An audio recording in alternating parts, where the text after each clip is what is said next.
최강욱 의원 재판 소식 한번 짚어볼 텐데요.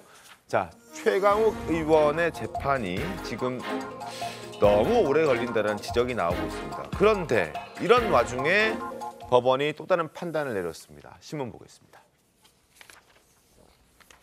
대법원이 소위에서 끝낼 수 있는 것을 소부에서 끝낼 수 있는 것을 1년 넘게 시간을 끌더니 전원 합의체로 또 넘겼습니다. 그러면 시간이 더 걸리겠죠?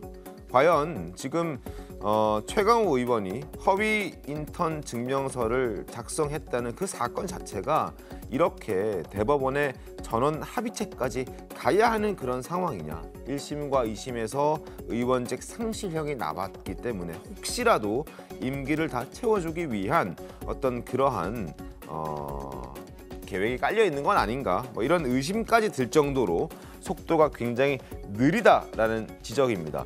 자, 권세진 기자님 보시기에는 어떻습니까? 이게 그렇게까지 대법원 전원 합의체까지 가야 되는 그런 사안입니까? 이 사건 간단하게 말씀드리면은 이제 최강욱 의원이 인턴 허위 이렇게 발급을 했고, 근데 그 과정 이 PC를 이제 압수해가지고 거기서 나온 거잖아요. 네. 근데 이게 그렇게 증거 능력이 이제 부족하다라고 주장을 하고 있는 건데, 이분은 이제 그 PC 자체가 이게 프라이빗 뱅커의 것인데 왜 이제 원래 쓰던 사람인 조국 전 장관 부부의 허락이나 뭐 이런 것들을 받지 않았냐, 뭐 이런 얘기인데, 이제 그 얘기는 근데 사실 말씀드렸지만 1, 2심에서 일단 뭐 유죄에 대한 이제 나온 상태잖아요. 네. 그리고 이제 만약에 이제 이런 증거 과정에 그 문제가 있었더라도 네. 정말로 이제 혐의가 있는 사람이 억울한 점이 있다면은 다시 그 증거 능력에 대해서 굉장히 이제 세심하게 따져봐야 할 필요가 있습니다. 근데 이런 사건 같은 경우는 사실 이것 때문에 그 증거 능력이 뭐 부족하다고 해서 이게 그분들의 PC가 아니라거나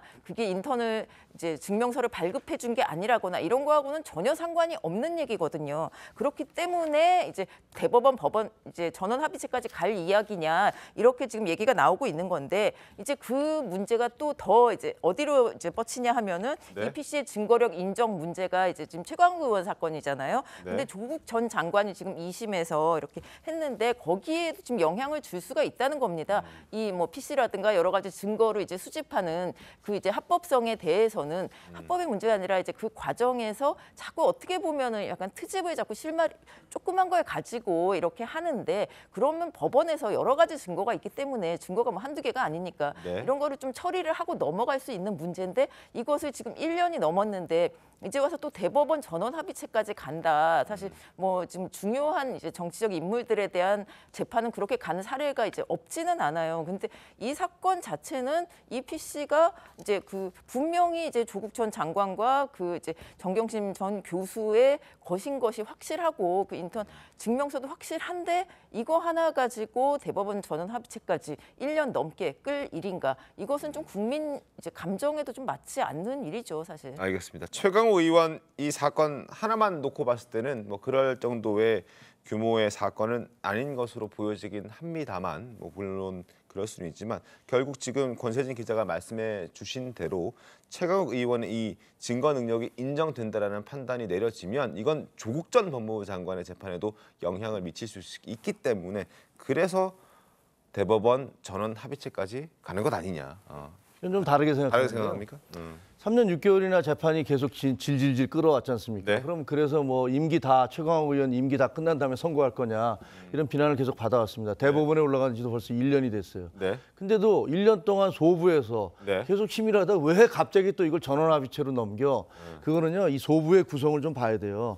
소부의 구성이 4명인데 4분의 대법관이 계신데 그 3분이 진보 진영의 이른바 진보 대법관들이시고 한 분이 이제 중도 보수 뭐 중도 정도라고 얘기를 하고 있어요. 네. 근데 1, 2심에서 유죄가 내려졌어요. 이건 제 추정입니다. 네. 제가 그냥 추정하는 건 사실관계는 아닌데 1, 2심에서 유죄가 됐는데 이것을 만약에 대법원에서 뒤바꿔 최강욱 의원 그거 증거 능력 안 돼. 하기완송해. 뒤바꾸면 아마 어마어마한 여론의 비난과 도대체 이게 말이 돼라는 네. 그런 것들에 직면하게 될 거예요. 반대로 1, 2심 판결 맞아. 그대로 네. 가야 돼. 네. 라면 아마 이 진보 대법관들은 진보 진영 내부로부터 어마어마한 또 비난을 받게 되실 거예요. 제가 보기에는 이거는 그냥 고육지책이에요. 자, 우리 못하겠어. 이제 전체로 넘겨서 13명이 참가하는 대법원장이 포함해서 하는 전원 합의체에서 그걸 결정해 줘. 라고 지금 넘기는 거거든요. 굉장히 무책임하고 책임 떠넘기기라는 비난을 받을 수가 있어요. 네. 자기들이 받아야 될 책임과 책임 이런 것들을 다른 쪽에 넘기고 그 판결의 결과에 대해서 쏟아질 비난을 회피하기 위한 그런 방법 아니냐라고 판단이 되어지는데 이건 뭐 물론 제 평가입니다. 개인의 평가지 네. 사실관계라고 얘기하는 건 아닙니다. 상당히 좀 위험한 발언일 수 있다는 생각이 들어요. 지금 대법원의 어떤 재판부의 대법관들을 지금 얘기한 것처럼 어떤 이념적으로 낙인을 찍어서 그렇게 판단했을 것이다. 그렇게 정치적으로 했기 때문에 네. 이런 판단을 냈고 소부에서 결정하지 않고 대법원 전원 합의체로 넘겼다라고 하는 주장 자체가 어떻게 또 대법원을 제가 볼 때 상당히 위험한 발언이 아닌가 싶은 생각이 좀 들고 이건 그냥 팩트로 보면 될 것 같아요. 최강 의원 관련해서 위법한 절차로 자료가 확보됐냐. 이건 법원에서도 항상 재판해 볼 때 이 증거 자료의 유법성에 대한 부분을 가지고 가장 많이 따지더라고요, 보니까. 그랬을 때 대법관들이 이 부분에 대한 판단을 할 필요가 있다라고 하는 것이 이번 전원 합의체로 넘긴 거 아니겠습니까? 그런 차원에서 바라볼 필요가 있다. 저는 그렇게 생각됩니다. 네. 양금 의원 네, 먼저 말씀하시죠. 예. 그 PC 관련해서 증거 능력이 있느냐 없느냐 하는 부분도 1심하고 2심에서 이미 네. 그 판사들이 그 부분에 대해서 다 상의를 해가지고요. 예. 그 증거 능력이 있다라고 하는 하에 이분을 이제 형량을 결정한 거예요. 그다음에 두 번째로 제가 드리고 싶은 얘기는 김명수 대법관이 들어오면서부터 굉장히 이 재판 과정에서도 진보와 보수와 중도가 갈리는 부분이 있습니다. 네. 제가 그걸 좀 말씀드리겠는데요. 김태우 지금 전 강서구청장 같은 경우는 재판하는데 9개월 걸렸습니다. 네. 9개월 걸려가지고 재판 확정을 지었어요. 그리고 또 한 가지 더 예를 들자면 울산시장 선거 3년 5개월이 지났는데 아직도 1심 재판 중이에요. 그게 도대체 이게 재판의 정의가 뭐냐 이야기가 지금 하겠죠. 그래서 지금 이거 김태우 이분에 관한 사건은요 시민단체에서 박정하 대법관을 고소를 했어요. 네. 이런 문제도 있습니다. 그래서 이런 부분에 대해서 저희가 얘기하지 않을 수 없는 거죠. 알겠습니다. 그 법원이요 김명수 대법원장이 임명된 다음에 상당히 정치적인 판결을 하고 있다는 비난이 계속 쏟아졌었습니다. 이게 위험한 발언이 아니고요. 실질적으로 지금 양금 의원도 얘기하셨지만 뭐 나뭇가지가 계속 흔들리는데 바람이 안 보이니까 바람은 없는 것이다라고 얘기할 수 없는 거 아니겠습니까? 조국 장관 재판 같은 경우도 아니 벌써 22년이 지났는데 그냥 겨우 1심 갔고 그다음에 그거 재판 쉽게 얘기하면 민주당, 친민주당 인사들과 관련된 그런 소송이나 사건들에 있어서는 재판장을 계속 똑같은 사람을 관례에 어긋나게 남겨두든가 아니면 그것을 계속 지연하는 그런 회피 방식을 쓰든가 하는 것들로 통해서 지금 사법부가 굉장히 정치화됐다라는 비판을 많이 받고 있어요. 그래서 이번 사건도 결국은 그런 정치화된 그런 어떤 사법부의 한 단면을 보여주는 것이 아닌가라는 그런 비판을 얼마든지 할 수 있다고 생각을 합니다. 알겠습니다. 자, 조국 전 장관 얘기로 저희가 이어가도록 할게요. 서울대에서 파면 결정 내려졌다. 억울하다. 불복 뜻을 밝혔는데 여기에 대해서 서울대 학생들이 반발하고 나섰다고 합니다. 자, 조 전 장관의 목소리, 서울대 학생들의 이야기 이어서 들려드리겠습니다. 저는 2001년에 채용되고 2004년에 정년 보장 받았습니다. 정년 보장 이후에는 논문을 한 편도 안 써도 먹고 살 수 있다는 얘기입니다. 제가 서울대학교에 채용되었던 것 나름대로의 일종의 자질, 역량이 있기 때문에 학교에서 뽑았겠죠. 공정성이 문제가 되는 거기 때문에 사실 조국이 어떠한 의도로 다시 취소 신청을 원하는지 이해가 잘 안 가긴 합니다. 그에 따라 이제 사회적 물의를 일으킨 것에 대한 책임을 져야 하지 않나라는 생각을 합니다. 아무래도 자리가 자리니까.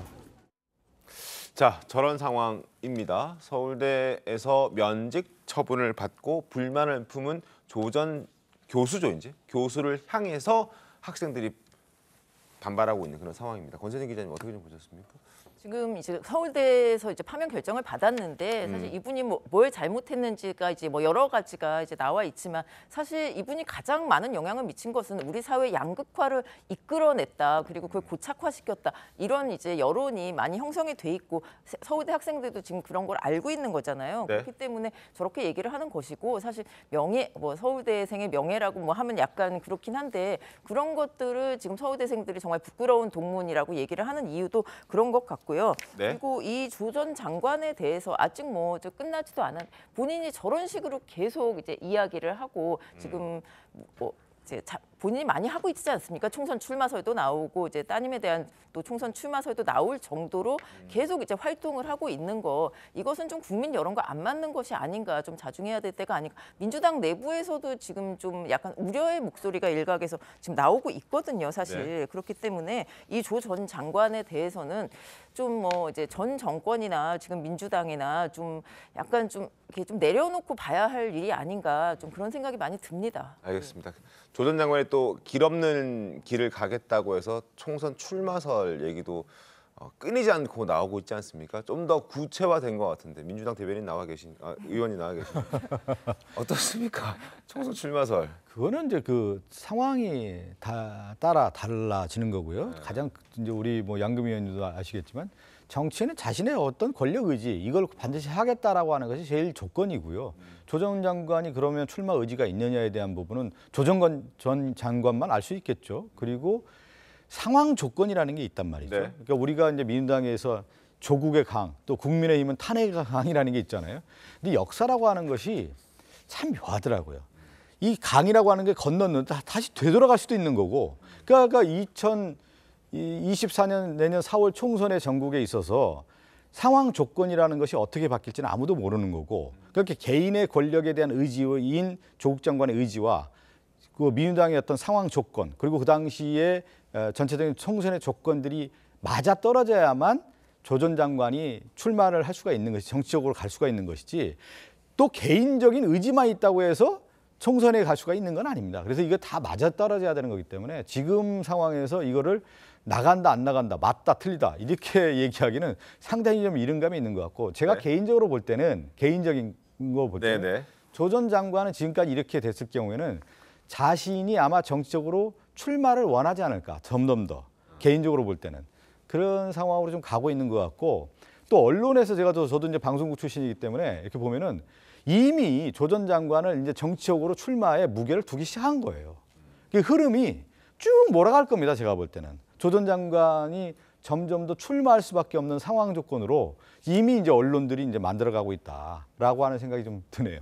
그렇게 갈 것 같습니다. 네, 알겠습니다. 저는 사실은 국민의 한 사람으로서 생각해 보면 조국 전 장관이 정치인으로 다시 나온다고 하는 거는 대한민국의 역사를 뒤로 돌리는 거예요.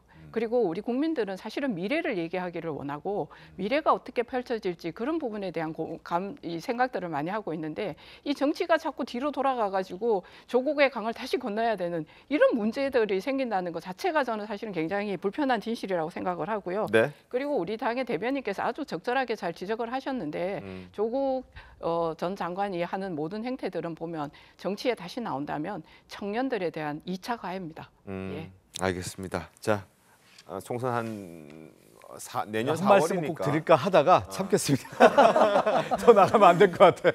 내년 4월이니까요. 이제 뭐 한 8, 9개월 정도 남았는데 한번 지켜보겠습니다. 뭐 민주당이 뭐 결정을 좀 해야겠죠. 뭐 물론 조 전 장관도 결정을 해야겠지만 상황을 좀 지켜보겠고, 그리고 여전히 뭐 민주당에서는 조 전 장관을 좀 옹호하는 그런 목소리들이 많이 나옵니다. 정청래 의원도 대표적인 사람 중에 한 명인데, 과거 조 전 장관의 목소리, 그리고 어제 정청래 최고위원의 목소리 한번 들어보시죠.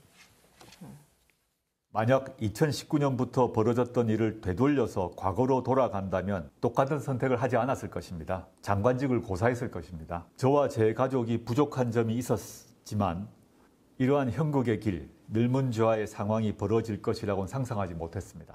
서울대 조국 교수 파면 한국판 드레피쉬 사건인가? 프랑스 육군 포병대위 알프레드 드레피쉬는 스파이 혐의로 종신형을 선고받았다가 결국 무죄가 확정되어 사면 복권되었습니다. 부산대 의전원 합격자 표창장 하나로 멸문지화를 당한 조국 교수의 가족, 너무 가혹하지 않는가? 너무 억울하지 않은가? 진실과 정의는 최종적으로 누구의 손을 들어줄 것인가? 그것이 궁금합니다.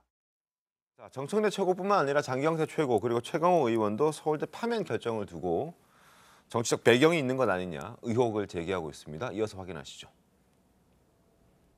서울대가 갑자기 작년 7월에서야 징계를 논의했는데요. 네. 사실 이해가 가진 않습니다. 결국 윤석열 대통령과 비롯한 국민의힘이 집권 여당이 됐기 때문에 이 논의가 시작된 것이 아닌가라는 의구심을 떨칠 수가 없고요. 갑자기 지금 조국 장관이 평산마을 방문했다 온 직후에 지금 느닷없이 소집을 해가지고 이렇게 한 거에 대해서 서울대 스스로도 오해를 받을 수밖에 없는 측면을 자초했고 그걸 감수하셔야 될 것 같고. 잘못 있으면 벌을 받는 것이고 그게 뭐 정권의 성향에 따라 판단되어서는 안 된다 생각이 드는데 어쨌든 정청래 최고위원, 장경태 최고위원, 최강 의원들의 생각은 좀 다른 것 같습니다. 김종인 의원님. 저희는 솔직히 말씀드리면 그 조나땡이라고 그러잖아요. 조국 장관 나오면 땡큐입니다. 땡큐고 아마 저 사태가 조국 장관 출마하면 이제 블랙홀이 돼갖고 민주당의 모든 이슈를 다 빨아들일 겁니다. 네. 그동안에 이 불공정의 화신처럼 돼 있는데 그 젊은 사람들은 과연 어떤 생각을 할까요?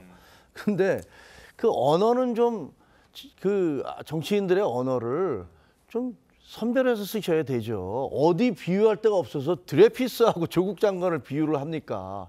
드레피스는 그 유태인 장교 정말로 억울하게 희생당한 사람 아닙니까? 그래서 뭐 에밀 졸라가 뭐 나는 고발한다 뭐 이런 그 성명서도 내고 해서 전 세계적인 어떻게 보면 무고한 희생자의 상징이 된 사람인데 조국 장관이 무고한 희생자입니까?